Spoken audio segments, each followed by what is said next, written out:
Chapter 7. Mixed Up Mrs. Frankfurter. In the car on the way home, I pulled the piece of paper out of my pocket and unfolded it. At the top I had written, "Why, from the Mixed-Up Files of Mrs. Basil E. Frankweiler is my favorite book." What I had written below that wasn't long, but it had taken me a long time to do it. How do you say why you like a thing?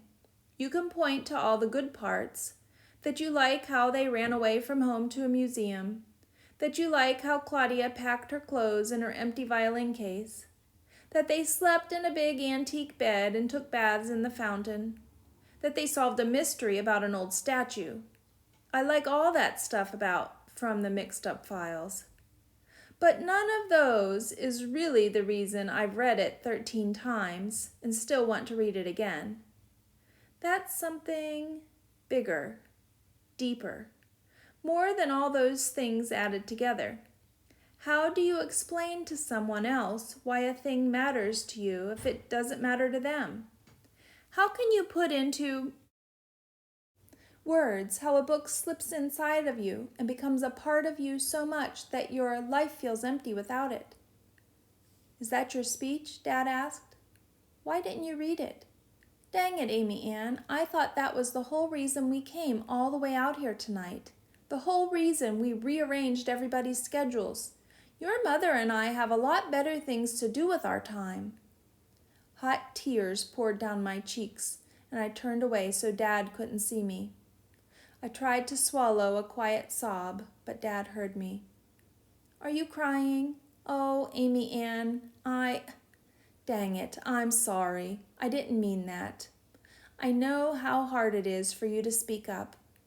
He pulled a bright red bandana out of his pocket and handed it to me. "Here. What's the book?" I shook my head. I couldn't look at him. I was still crying. "Come on. Mixed Up Mrs. Frankfurter or something?" He was trying to get me to laugh, but I was too upset. He was right. Everybody had changed their plans for me, and we'd come all the way downtown on a school night, and I'd sat there too afraid to say something. Dad didn't say anything else, but a few minutes later we pulled into the parking lot of the bookstore.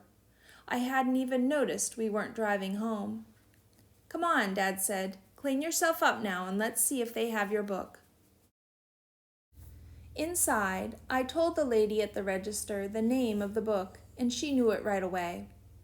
A few minutes later, Dad bought me my very own copy of From the Mixed Up Files of Mrs. Basil E. Frankweiler.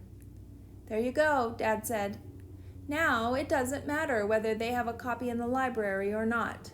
You've got one of your own." On the way home, I held the book in both hands in my lap.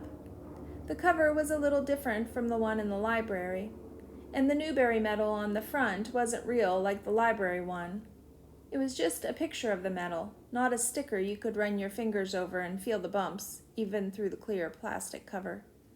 But that didn't matter, really. The book and the pictures inside were the same.